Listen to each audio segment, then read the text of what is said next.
Hello friends, welcome back to my channel. ఇవాళ నా day అయితే స్టార్ట్ అయిపోయిందండి పూజతో. పూజ చేసేసుకొని ఇంకా కిచెన్లోకి అయితే వచ్చేసాను. అండ్ పూలు పెట్టుకోవడానికి స్వామివారికి ఇవాళ అసలు పూలే లేవండి ఇంట్లో. సో ఇలాగే కానిచ్చేసాను పూజ. అండ్ ఇంకా నేను నిన్న నైట్ ఏంటంటే జొన్న దోశకి పప్పు నానబెట్టుకున్నాను. బాంబేలో ట్రై చేశాను కదండి, బాగానే వచ్చింది. సో అప్పటి నుంచి ఇంకా ఇది కూడా మిల్లెట్స్తో పాటు ఈ జొన్న కూడా వేసేసి ట్రై చేద్దాము అనేసి. అండ్ ఇప్పటి నుంచి మళ్ళీ నా వెరైటీ ఆఫ్ దోశలు స్టార్ట్ అయిపోతాయండి. బికాజ్ అనంత్ తన డైట్లో మోస్ట్లీ మిల్లెట్ దోశ ఇట్లాంటివి ఇన్కార్పొరేట్ చేసుకుంటారు. అండ్ జొన్నలు కూడా చాలా మంచిది కాబట్టి జవార్ దోశ కూడా చాలా హెల్దీ. సో ఇది కూడా చేసేస్తూ ఉంటాను. It will be part of my dosa this thing అనమాట. అండ్ ఇంకా కాఫీ అయితే తాగేసి ఇవాళ పూజ చేసుకున్నాక కొంచెం టైం ఉందండి. సో లీజర్గా కాఫీ తాగి అప్పుడు శ్లోక టిఫిన్ బాక్స్కి అయితే ప్రిపరేషన్స్ చేస్తున్నాను. యాక్చువల్లీ 4:30కి లేస్తుంటే నిజంగా హడావిడి లేకుండా పని చేసుకున్నట్టు ఉంటుందండి. లేకపోతే పూజ మీద కాన్సన్ట్రేషన్ ఉండదు, టైం అయిపోతుందేమో అక్కడ కుక్ చేయాలి అన్నది. సో అట్లా ఉండేదన్నమాట. ఎందుకు బాంబేలో అలవాటు పోయిందండి. బేసికలీ 5కి లేవటం, 5కి లేచి స్నానం చేసి అన్నీ అయ్యి పూజ దగ్గర కూర్చునేసరికి 5:30, 5:40. అప్పుడు ఇంకా హడావిడిగా అమ్మో అవి ప్రిపేర్ చేయాలి, లంచ్ బాక్స్ పెట్టాలి, ఈ మెస్లో ఉంటామన్నమాట. అదే 4:30కి లేస్తే చాలా లీజర్గా పూజ చేసుకోవచ్చు. ఏ హడావిడి లేదు. అదంతా చేసుకున్నాక కూడా నా కాఫీ తాగటానికి 10 minutes అయితే స్క్వీజ్ అవుట్ చేయొచ్చు నేను. And this is really good. కొంచెం లీజర్గా పని కానిచ్చుకుంటున్నాను. లేచిన వెంటనే పనిలోకి పడిపోవాలి అన్న ఇంట్రెస్ట్ నాకు ఉండదండి. ఐ గెటప్, నాకు ఎర్లీగా లేవటం ఇష్టం కాబట్టి నేను లేస్తాను. కానీ లేచినందే పని కోసం అని మాత్రం లేవను. I enjoy the nature. కాసేపు నాకు నచ్చిన పాటలు పెట్టుకొని స్పిరిచువల్ సాంగ్స్ మార్నింగ్ వింటూ ఉంటాను. So it's not only about getting up and doing your work every day. And ఇక్కడ శ్లోకాకి ఫ్రైడ్ రైస్ అయితే చేస్తున్నానండి. చాలా సింపుల్. నా ఫ్రైడ్ రైస్ అయితే ఆయిల్లో గార్లిక్ క్రషర్ ఉంటుంది కదా, దాంతో గార్లిక్ ఎక్కువ వేసాను. అండ్ బ్లాక్ పెప్పర్ పౌడర్ వేసాను, మిరియాల పొడి. అది మీరు ఫ్రెష్గా గ్రైండ్ చేసి వేసుకుంటే ఇంకా ఘాటుగా భలే ఉంటుందండి. కానీ నాకు ఉంది, దాన్ని ఎట్లాగైనా ఫినిష్ చేసేయాలి అనేసి అది వేసేసాను. దాని తర్వాత వెజ్జీస్ చాప్ చేసుకున్నవి, ఉల్లిపాయలు, క్యారెట్స్ అండ్ బీన్స్ ఇవన్నీ వేసి కొంచెం హై ఫ్లేమ్లో కుక్ చేశానండి. సో దట్ ఆ బైట్ ఉంటుంది. అంటే నేను క్యారెట్స్ మరీ సన్నగా చేసేసానండి. బికాజ్ నేను 2 క్యారెట్స్ వేద్దాము ఆ రైస్లో అనుకున్నాను. అదే మామూలుగా పీసెస్ చేస్తే మొత్తం క్యారెట్ పీస్లే కనిపిస్తాయి. అందుకని చాపర్లో పెట్టేసి దాన్ని ప్రాపర్గా చాప్ చేసేసి వేసాను. అవన్నీ వేసినాక సాల్ట్, కొంచెం వెనిగర్, కొంచెం soya sauce and schezwan chutney ఇవన్నీ వేసేస్తే మన ఫ్రైడ్ రైస్ రెడీ అయిపోద్దండి. Preparation time literally 10 to 15 minutes, అంతకంటే ఎక్కువ పట్టదు. కానీ పిల్లలు హ్యాపీగా ఎంజాయ్ చేస్తూ తింటారు. అండ్ ఇది బాక్స్ పెట్టేసినాక శ్లోకాకి బ్రేక్ఫాస్ట్ కూడా చేసేస్తున్నాను. ఎగ్ అండ్ ఆమ్లెట్ వేసేసాను, బ్రెడ్ అండ్ ఆమ్లెట్ వేసేసానండి. టోస్ట్ లాగా చేసి బ్రెడ్ని దాని మీద ఆమ్లెట్ వేసేసాను. ఇదేంటంటే కొంచెం వెనకాల ఆ బ్రెడ్ క్రిస్పీగా ఉంటుంది కదా, అట్లా ఉంటుంది. And omelette will go together. And ఇవాళ తనకి ఎందుకో గొంతులో నసగా ఉంది అంటే మళ్ళీ క్లైమేట్ కొంచెం అటు ఇటు అవుతుంది కదండి. ఒకరోజు వాన పడుతుంది, ఒకరోజు చల్లగా ఉంటుంది, ఒకరోజు ఏమో విపరీతమైన హ్యూమిడిటీ ఉంది.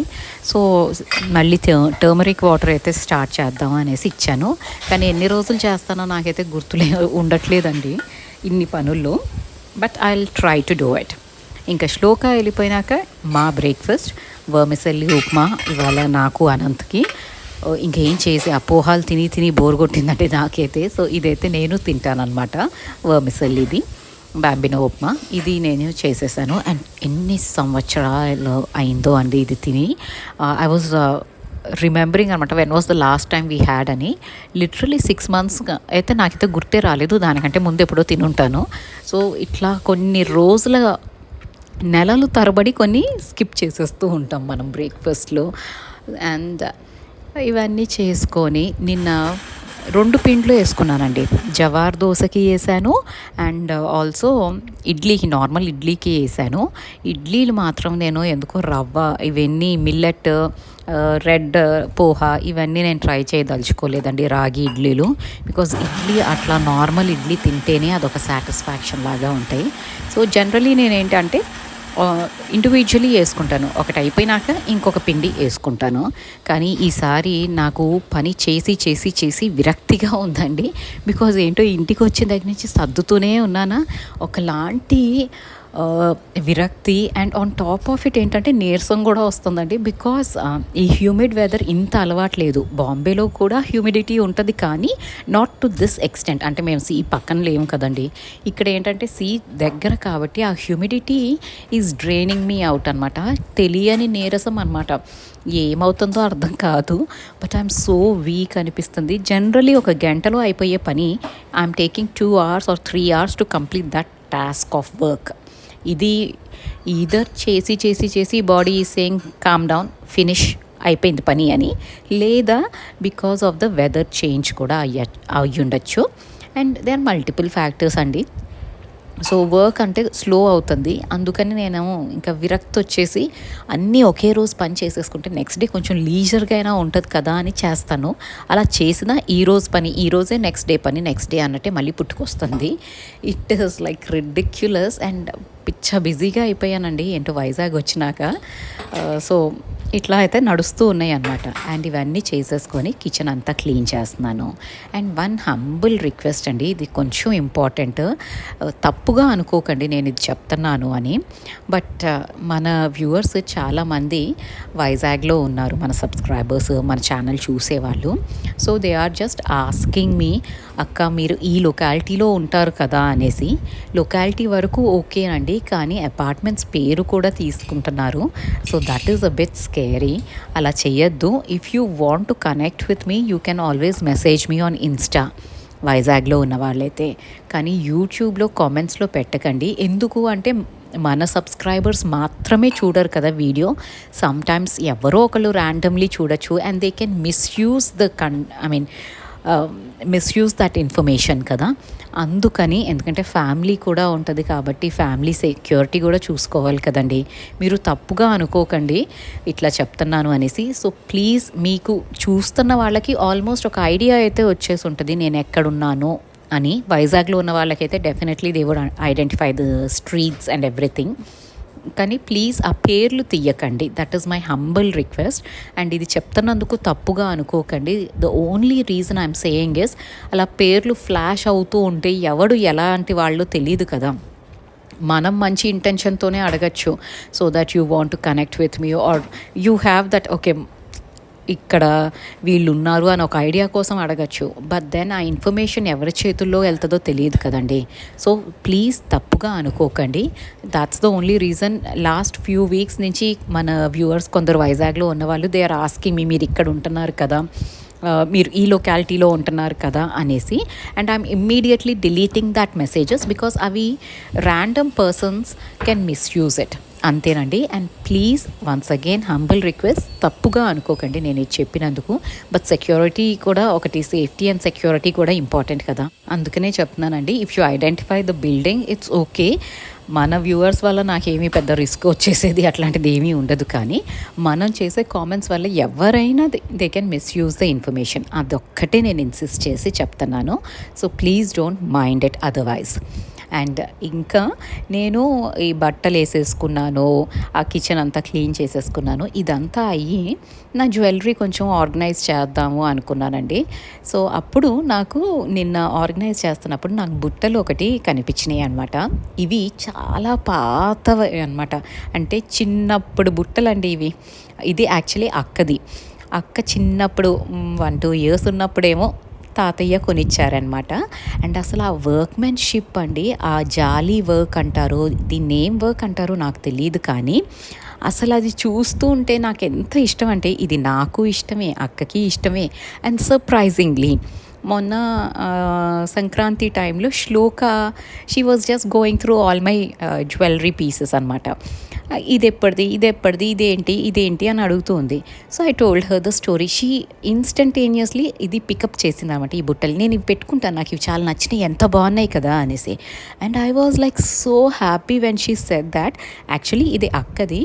పైన దుద్దు పాడైపోయిందండి, ఆ స్టడ్ అన్నది ఏంటో వెనకాల కాడ ఇరిగిపోయినట్టు అయిపోయింది. సో నేనేం చేశానంటే ఆ బుట్ట అలాగే ఉంచి పైన స్టడ్ వేరే తీసుకుని అన్న. సో దానివల్ల ఏంటంటే యూ కెన్ యూస్ దిస్ ప్రాపర్గా యూస్ చేసేసుకోవచ్చు. అండ్ పూజలకి వాటికి పెట్టుకుంటే ఎంత ట్రెడిషనల్ లుక్ వస్తుందండి. అంటే ఇప్పుడు టెంపుల్ జ్యువెలరీ అని పెద్ద పెద్ద బుట్టలు ఇవి ఫ్యాషన్ అయిపోయినాయి, కానీ పాత వాటిల చామ్ అన్నది అట్లాగే ఉంటుంది. అండ్ పిల్లలు కూడా దానికి అట్రాక్ట్ అవుతున్నారు. అంటే నాకు నిజంగా చాలా ఫ్యాసినేటింగ్గా అనిపించింది అండ్ ఎంత హ్యాపీగా అనిపించిందో.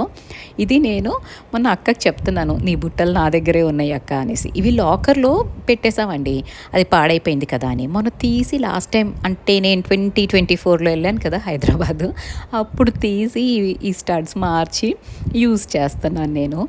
అండ్ ఐఎమ్ షూర్ ఇవి అసలు ఇట్లాంటి పీసెస్ అయితే ఇప్పుడు రావేమోనండి. అంటే 45 ఇయర్స్ అయ్యి ఉంటుంది అన్నమాట ఈ జ్యువెలరీ పీస్. ఇప్పుడు ఎంత లేటెస్ట్ ట్రెండ్ ఉన్నా ఓల్డ్ ఈజ్ ఆల్వేస్ గోల్డ్ అండి. పిల్లలకి కూడా నచ్చుతున్నాయి ఈ వర్క్మెన్షిప్. అంటే నాకు చాలా హ్యాపీగా అనిపించింది. సో పాత జ్యువెలరీని కొత్త జ్యువెలరీ ట్రెండ్ కోసం రీప్లేస్ చేసేయటం అన్నదే కాకుండా వాటిని అలాగే ప్రిజర్వ్ చేసుకొని కూడా మనం యూస్ చేయొచ్చండి. And there is a sentimental value for all these old jewelleries కదా. నాకైతే అదే అనిపించింది. సో ఈ పీస్ నాకు చాలా special, it has a very special place in my heart. So అదే మీతో షేర్ చేసుకుంటున్నాను. ఇది వేరేలాగేదో షో ఆఫ్ కోసం కాదండి, కానీ ఏంటంటే మనం పాతవన్నీ మార్చేస్తూ ఉన్నాం. కొత్త ట్రెండ్ వస్తుంది అనేసి పాత గోల్డ్ తీసి దీంట్లో కలిపేసి మార్చేస్తూ ఉంటున్నాం. అట్లా కాకుండా పాత వాటిల్ని అలాగే దానికి ఒక స్టోరీ ఉంటుంది, అది నెరేట్ చేస్తూ పిల్లలకి చెప్తూ ఉంటే వాళ్ళు ఎప్పుడైనా ఫ్యాసినేట్ అయ్యి పెట్టుకోవచ్చు. And that's how the legacy passes on అనిపించింది నాకు. So this is something I wanted to share with you. And మీకు ఈ బుట్టలు ఎలా అనిపించినాయో నాకు కామెంట్ చేసి చెప్పడం మాత్రం అస్సలు మర్చిపోకండి. అండ్ ఇవన్నీ ఇంకా సార్ట్ అవుట్ అయితే చేసేసాను. ఇంకా ఆ జ్యువెలరీ సార్ట్ అవుట్ చేయాలండి, కంప్లీట్గా అయితే చేయాలి, కానీ it will take time. And ఇవన్నీ చేస్తూ మాత్రం నేనేంటంటే యాక్చువల్లీ పనిలో పడి వాటర్ తాగటం మర్చిపోతున్నాను. అండ్ వైజాగ్లో గాలి వస్తుంది కదా, గాలి వస్తుంది హాయిగా ఉంది, గాలి వస్తుంది హాయిగా ఉంది అనుకుంటున్నాను, కానీ the weather is draining me out. So hydration అన్నది చాలా important. So water bottle fill చేసుకొని టార్గెట్ అయితే పెట్టుకుంటున్నాను. డైలీ 2 బాటిల్స్ అయితే అట్లీస్ట్ ఫినిష్ అవ్వాలి, అపార్ట్ ఫ్రమ్ మజ్జిగ ఇవన్నీ. అండ్ ఇంకా బట్టలు కూడా అయిపోయినాయండి, ఇవన్నీ ఆరేసుకుంటూ ఉన్నాను. అండ్ మార్నింగ్ ఏంటి అంటే బయటకు వెళ్ళాము నేను అనంత్, అక్కడికి వెళ్ళి కొంచెం గోంగూర అవి తెచ్చుకున్నాం అనమాట. సో అవన్నీ ఒలుచుకోవాలి. నాకు అదే చెప్తున్నాను కదండి, పని ఆ పేస్ మామూలుగా ఎంత ఫాస్ట్గా చేసేస్తానంటే నేను ఫినిష్ అయిపోతుంది పని, కానీ వచ్చిన దగ్గర నుంచి పని ఫినిష్ అవ్వట్లేదండి. సర్దిందే సర్ది, మళ్ళీ సర్ది, ఈ లోపల ఇంకేదో కావాలంటారు, అక్కడికి వెళ్ళి అవన్నీ చేసుకొని చాలా ఇరిటేటింగ్ మైండ్ సెట్లో ఉన్నానన్నమాట. And that's the reason most of the time మీ కామెంట్స్కి కూడా రిప్లై సరిగ్గా ఇవ్వలేకపోతున్నాను, బికాజ్ ఇంట్లో పనే అవ్వట్లేదు. అండ్ ఇంకా ఫోన్ పట్టుకొని కూర్చుంటే ఇంకా అయిపోయినట్టేనండి. రికార్డింగే చాలా కష్టం మీద జరుగుతుంది. Deliberately I'm putting in effort, otherwise I don't put in effort to record అండి. I just enjoy the process of making a video. నేను చేసే పనులు రికార్డ్ చేసుకోవటం నాకు చాలా ఇష్టం, యాంగిల్స్ చూసుకొని చేసుకోవటం అంతే. But this time I'm putting in effort to record videos. అందుకని ప్లీజ్ అండర్స్టాండ్, ఒకవేళ మీ కామెంట్స్కి రిప్లైస్ కూడా ఇవ్వలేకపోతే please don't take it, otherwise కొంచెం టైం అయితే పడుతుందండి, సెటిలింగ్ టైమ్. అండ్ ఆల్సో నా హెల్త్ కూడా చూసుకోవాలి కదా. So I don't want to stress myself, అందుకనే I'm taking it very slow. And ఇంకా ఈవినింగ్ మాత్రం నాకు నిజంగా ఇంట్లో కూర్చొని పిచ్చెక్కిపోయిందండి. సో అనంత్ ఆఫీస్ నుంచి వచ్చినాక I asked him to take me for a ride. ఇద్దరం బయటకు వెళ్ళేసరికి వాన స్టార్ట్ అయింది. అండ్ వాన అండ్ వైజాగ్ డెడ్లీ కాంబినేషన్ కదండి. నేనైతే ఒక చిన్న లాంగ్ డ్రైవ్ ఎంజాయ్ చేసి వచ్చాను. సో దీంతో ఈ వీడియో కంక్లూడ్ చేస్తున్నాను. మీకు ఈ వీడియో నచ్చితే ప్లీజ్ లైక్ చేయటం మర్చిపోవద్దు, మన రెగ్యులర్ వ్యూవర్స్ అయితే. అండ్ కొత్త వాళ్ళైతే if you like the content please to consider subscribing to this channel. Thank you so much for watching this video till the end. Have a great day. Thank you.